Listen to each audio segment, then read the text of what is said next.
Smo v zaselku Dolgo Brdo pri Ančah nad Ljubljano. Pred hišo številka 4, v kateri se je 24. februarja 2006 zgodil eden najbolj okrutnih zločinov na slovenskih tleh. Malo po 6. uri zjutraj policija prejme več zaporednih klicev za strašujočo vsebino. Vsebina je bila, da se je na Dolgem Brdu, v bližini Janč, zgodil umor oziroma da nekdo nekoga kolje. Kdo je pravzaprav klical? Klical je partner, kasneje pokojne, ki je pretekel iz svoje hiše do sosedov bližnjih, isto v naselju Dolgo Brdo, da mu storilec kolje ženo in da prosi za pomoč policije. Hiša, v kateri se je odvijal zločin, leži na samem. Mirko Ulčar je pobegnil bos. V snegu je moral steči precej daleč, da je prišel do prvega soseda in poklical na pomoč. Medtem so tekle dragocene minute. Mož je k nam prišel. Kdaj, v kateri uri? 6:15. In kaj je povedal? Ja, on je klical policijo, pa povedal, da ima ženo zaklano doma. V tistem času, glede na to, da je bila noč, oddaljen kraj od Ljubljane bil, pa tudi snežilo je, tako da so nekaj do kraja potrebovali približno pol ure, tako reševalci kot policisti. Po klicu se je Mirko Ulčar skupaj s sosedi odpravil nazaj k hiši, še preden so tja prispeli policisti in reševalci. Storilec Silvo Plut, ki Ulčarjevim ni bil neznanec, je predtem že pobegnil. Ena izmed sosed je še poskušala nuditi pomoč, prvo pomoč pokojni oziroma poškodovani. Kasneje je povedala, da nekaj minut sicer še hropla, potem pa je kmalu zatem umrla, tako da tudi, ko so reševalci prišli na kraj, so lahko samo ugotovili smrt.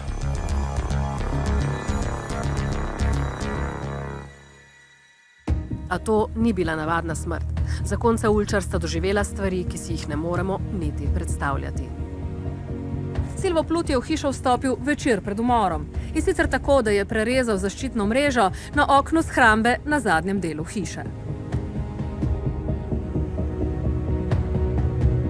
On je preživel noč v tej hiši in jo zjutraj počakal. Okoli 5:30 sta se vrnila iz Ljubljane, oškodovanka in seveda njen mož. Počakal je, da sta stopila v notranjost, da sta šla v kuhinjo. Zaprl je vhodna vrata za njima, v roki je držal sekiro in nož. Ulčarjeva sta od groze utrpnila in padla na tla. Tudi potem mož je povedal, dejansko, da ko je zagledal ga s tisto sekiro in z nožem v roki, da sta oba kar zmrznjena. Tudi izgleda že iz prejšnjih njegovih dejanj sta bila toliko prestrašena v zvezi tega, da se nista upala nič narediti. Ukazal jima, da ne gre se v dnevno sobo, to tako je prvi prostor od vhodnih vrat desno, tako da najprej izvezal tudi moža za roke in za noge, tako kot pokojno.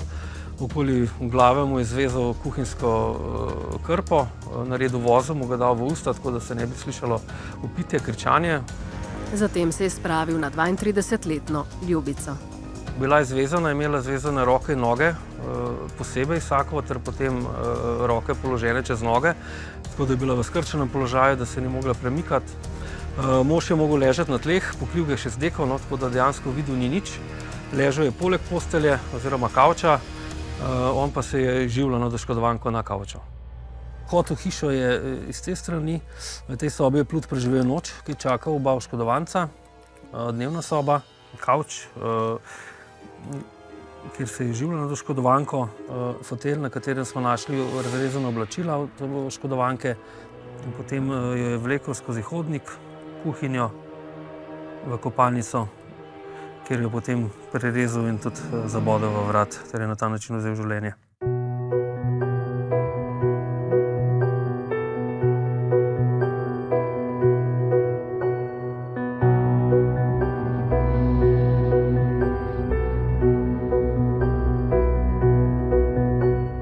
Pri ogledu nam pomaga izvedenec sodne medicine, je prišel na kraj, ugotovil, da je imela prečno rano na vratu in potem tudi vbodno rano v predelu vratu, prerezana vena, iz katere je potem tudi skrvavela.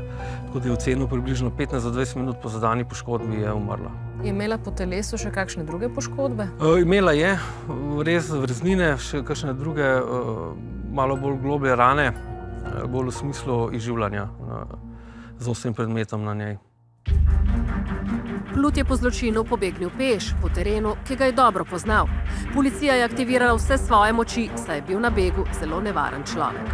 Do tlele ste prišli, zdaj če ste sem dol šli, v redu, drugače pa Sem dol žal ne. Da je šlo za izredno nevarnega morilca, ki je že prej izvrševal tovrstna kazniva dejanja, zato smo tako aktivirali vse sile, ki so bile takrat na razpolago. Aktivirali smo tudi helikopter, vodnike službenih psov, konjenike in tudi sklicali posebno policijsko enoto. Opravljale so se oziroma odredile so se ožje blokade in tudi širše blokade v smislu, da se prime tega storilca dejanja.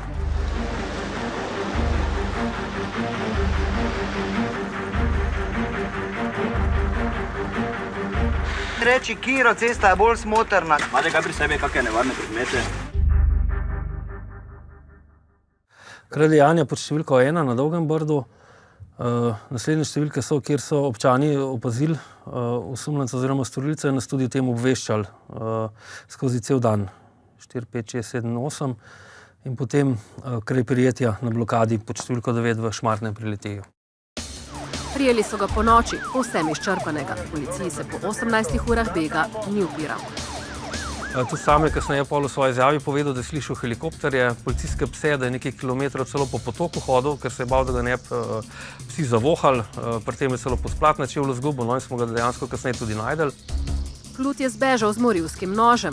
Ob prijetju je imel ob sebi 2 noža, a ne tistega, ki ga je pri umoru uporabil.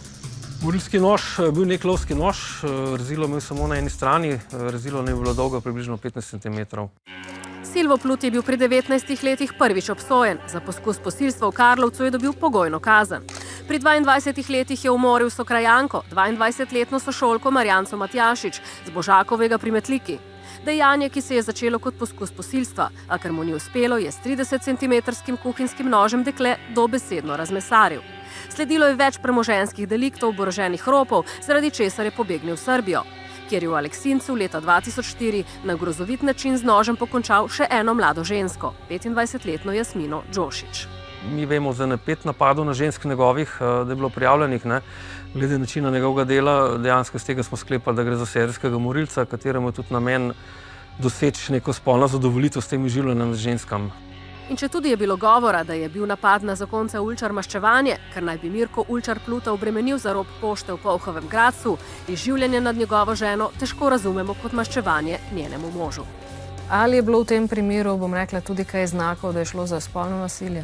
Sicer so bile prve informacije, no, da ne bi jo posilil, vendar smo kasneje ugotovili iz obdukcije in z ostalimi našimi preiskavami v Nacionalnem forenzičnem laboratoriju, da ni prišlo do spolnega odnosa. Kasneje smo ugotovili, no, v bistvu tudi v razgovoru z izvedenci, da tudi to, da na koga špikaš, gre za neko vrsto spolnega zadelovanja. V bistvu tudi pri storilcu, no, je to bil nek tak značilen znak. Parafilija, kot pikerizem se reče temu, no, uradno. Pač ni sposoben na drug način, na ta način doživlja spolno zadovoljitev. Silva Pluta sem decembra 2006 obiskala v ljubljanskem zaporu, kjer je bil priprt. Tedaj je bil na prvi stopnji na ljubljanskem okrožnem sodišču zaradi umora Ljubice Ulčar in poskusa umora Mirka Ulčarja že obsojen na 30 let zapora. Na dan našega obiska pa so mu v Srbiji začeli soditi zaradi umora Jasmine Đošić. Od vseh zločinov je priznal le umor Marjance Matjašič, zaradi katere je odsedel 12 let in pol v zaporu na Dobu, ter rop pošte v Kresnicah. Prevzemam odgovornost za prvi umor, pa še eno dejanje, ki imam za sabo. Katero? Če po pravici povem glede enega ropa. Mene zanimajo vaši notranji vzgibi. Zakaj, kaj v vas sproži to, da potem postanete nasilni in se mogoče tudi v določenem trenutku ne obvladate? O tem ne bi govoril, ker to je že preteklost. Hotela sem zvedeti, zakaj umor Ljubice Ulčar. Kako gledate na to svoje dejanje? Jaz še vedno trdim, da je nisem ubil. In to bom še skozi trdil, dokler bom živ. Ja vem, da sem storil samo eno rano na vratu in to ne namerno. Da nisem hotel nisem se z njo ukvarjal kaj dosti.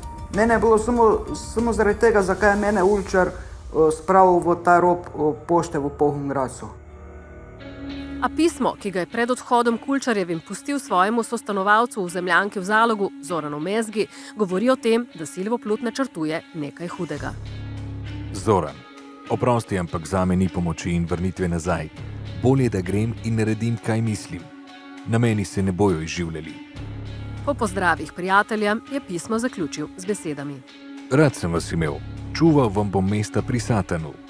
Silvo. Zorana Mezgo, ki bi aprila letos zaključil prestajanje zaporne kazni zaradi brutalnega posilstva in požiga na Smledniškem gradu, a je konec januarja na Dobu umrl, sem v koprskih zaporih, kjer je bil še v priporu, obiskala maja 2007. Srečanje je bilo zelo napeto. Če jaz zdaj vas po glav tresnem, imam tle dve priče. Razumete? Je to dokazano črno na belo, da sem jaz krivec. Ali pa če jaz priznam, da sem jaz to naredil. Ampak on vam je pripovedoval. To je bil tak banalni primer. Ja, samo to me zanima. Vi ste verjeli, da je on res nedolžen, ali ste si mislili, ne razumem vas. Gospa, jaz nisem sodnik, niti policist. Silvo Plut je živel z njim v Zemljanki, ko se je vrnil iz Srbije po grozovitem umoru Jasmine Džošić. Nad njo se je na enak način živelo kot na pokojno na Jančah oziroma na Dolgem Brdu. Isto je šlo za pikanje, rezanje, na koncu tudi z nožem umoril. In pustil tam ležati na nekem polju. Je bila isto privezana, slečena? Ona ni bila privezana, bila je pa slečena, da. Na njej smo dodatno še ugotovili, da je tudi grizojo, ne samo, da je z nožem se življal.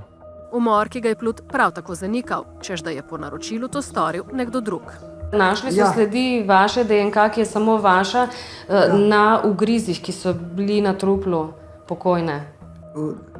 Naj Srđan to razjasni. Vi ne veste, kako je lahko vaša DNK? Ne. Kaj ja tu žensko nisem niti poznal, niti nisem vedel, kdo je, kaj je, kod hodi, kje dela, kje živi, nič. Zanimalo me je, če je morda Zoranu Mezgi o tem kaj govoril. On nikoli ni priznal, tudi neumen bi bil, ne vem, kakšen morilc bi pa bil, recimo, da se greš hvaliti s tem, da si pač tam enega. V več kot uri dolgem pogovoru nisem prišla prav daleč. Ne bom zdaj rekel, da se ne bi zarekel ali pa zlagal. Ampak dobro, par dni po umoru. No, moram razmišljati, da ti materna vita, kaj. Ljubljanski odvetnik Andrej Žabjek, ki je primer Pluta dobil po uradni dolžnosti, je bil prepričan, da tako grozovitega zločina ne more zagrešiti prištevna oseba, zato mu je svetoval. Da bi bilo zelo ustrezno in pametno, da se on brani z molkom ali pa da se brani s tem, da se ni imel v oblasti svojega vedenja in ravnanja. Vendar je on potem bil takoj odločno proti temu, razjezil se je in rekel, raje pristajam v zaporu kot po psihiatrični bolnišnici. Žabjek je do Pluta imel usmiljenje, saj je znano, da je rastel v zelo neugodnem okolju, doma očetov alkoholizem in nasilje. V alkoholu je Plut tudi videl razlog za svoje težave. Če bi imeli možnost, kaj spremeniti v svojem življenju, kaj bi spremenili? Edino alkohol, da se bi dal stran. Ker to je glavni krivec. Vi ste prepričani, da če ne bi pili alkohola, da se nič od tega grdega... Ne, sem prepričan 100%, da se ne bi to nič, da sploh ne bi bil v zaporu. Plut je, zanimivo, iz pripora pogosto pisal policistom in jih vabil na razgovore. Se je pa videl, da ima na trenutek tako infantilno obnašanje. Če si hotel recimo konkretno z njim o kakšni občutljivi stvari govoriti, povesel pogled, začel se slati, to je bilo tako značilno pri njemu. To so sprožili pri njem zlasti pogovori o spolnosti, kjer je imel očitno zadrego. Se slati, tako je delal. Kakšen je pa vaš odnos do žensk? Normalen.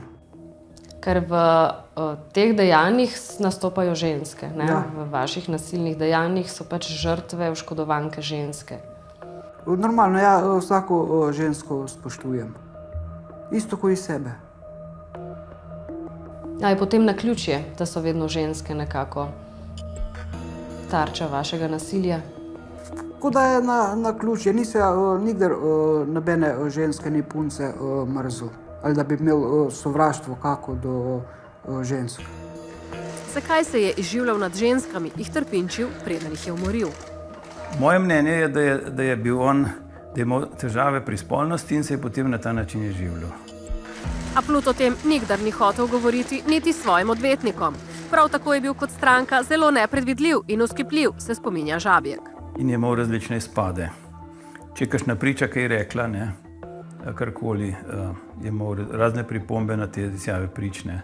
Je rekel, naj si to pričo, kar tožilka odpelje k sebi domov, pa naj jo da na ketno, pa naj mu laja okrog hiše. Enega od teh izpadov smo ujeli tudi v našo kamero. Kaj delaš tukaj? Lošovski. Kaj je to? Nosi jih peljte. Marš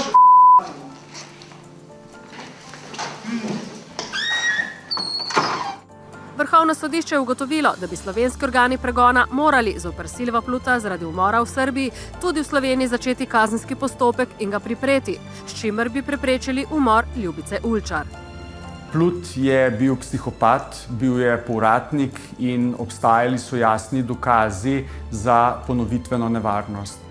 Največ očitkov javnosti je bila deležna prav policija. Tudi sedaj lahko zatrdim, da policija naredila še več, v bistvu, kot se ne pričakovalo, ker smo se ne samo sodelovali, tudi pozivali tako srbske varnostne organe kot tožilstvo in sodišče v Sloveniji, da naj nekaj naredijo. Z ljubljanskega okrožnega sodišča so sporočili, da naj odgovore iščemo na ljubljanskem tožilstvu. Tu so zapisali, da je tožilka, ki je primer Plut obravnavala, že upokojena in so nas napotili na novomeško tožilstvo, kjer pa so navedli, da v tistem času niso imeli nobene informacije o tem, da bi Silvo Plut v tujini storil kakšno kaznivo dejanje. Oškodovanci so dobili odškodnino, zakonec glavnico 7.000 evrov, otroka po 13.000 evrov. Sodišče je pač ugotavljalo v konkretnem primeru stopnjo duševnih bolečin in njihovo intenziteto. Ljudje si želimo, da bi tisti, ki naredijo kaj slabega, le sprevideli, kaj so storili. In če tudi smo ob razglasitvi sodbe Silvu Plutu upali, da so to solze vesti, smo se ušteli. Ob izreku sodbe smo vsi lahko videli, da ste pač jokali. Zaradi tega, ko je sodba nepravična. Ne morem tega prenesti. V začetku aprila 2007 je Višje sodišče potrdilo 30 let zaporne kazni za Pluta zaradi umora Ljubice Ulčar in poskusa umora Mirka Ulčarja. V Srbiji so ga 26. aprila zaradi grozovitega umora Jasmine Đošić obsodili na 40 let zapora. 28. aprila 2007 so Pluta našli mrtvega v priporniški celici. Je pojedel preveliko količino uspavalnih tablet oziroma raznovrstnih tablet. Kje jih je dobil, se ni nikoli ugotovilo. Če obstaj še kakšnega paznika prej pospravil, recimo, in še ne bi rekel, ali gre sam nase dvigem troko. To me tle razočaral me. Na pogrebu le njegov odvetnik in Nataša, s katero se je zbližal, ko je bil v priporu in sta se celo nameravala poročiti. Marsikomu je odleglo, ko si je Silvo Plut vzel življenje, a tudi po njegovi smrti miru še ni bilo. Da so nekateri svojci, ko so imeli takrat pogrebe na Žalah, odklonili, da sme biti on njegov pepel raztrosen na mestu med drugimi in so ga morali potem delavci pogrebnega podjetja na skrivaj raztrositi tam, kjer je za raztros pepela.